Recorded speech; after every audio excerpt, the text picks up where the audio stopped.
Hello everyone, my name is Devansh Karya and today I am going to explain the topic transmission impairments.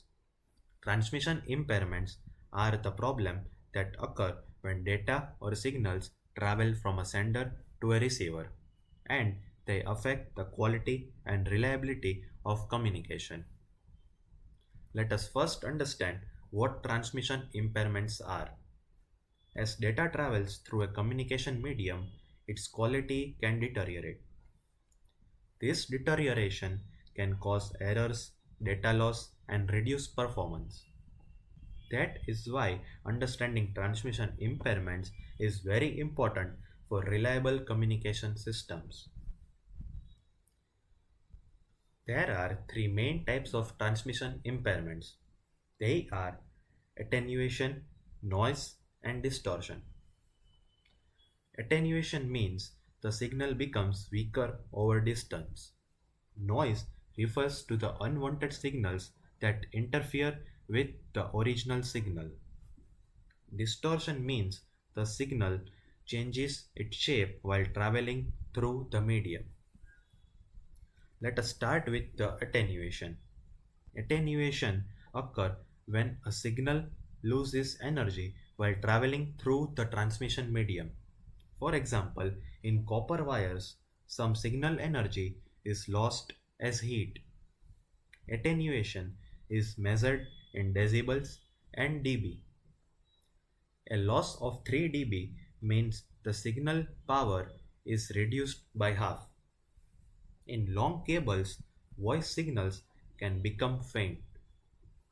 To overcome attenuation, amplifiers are used to boost the signal strength.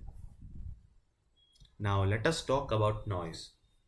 Noise is an unwanted signal that interferes with the original signal. There are different types of noise. Thermal noise is caused by the movement of electrons. Induced noise comes from motors and electrical appliances. Crosstalk occurs when signals from nearby cables interfere with each other.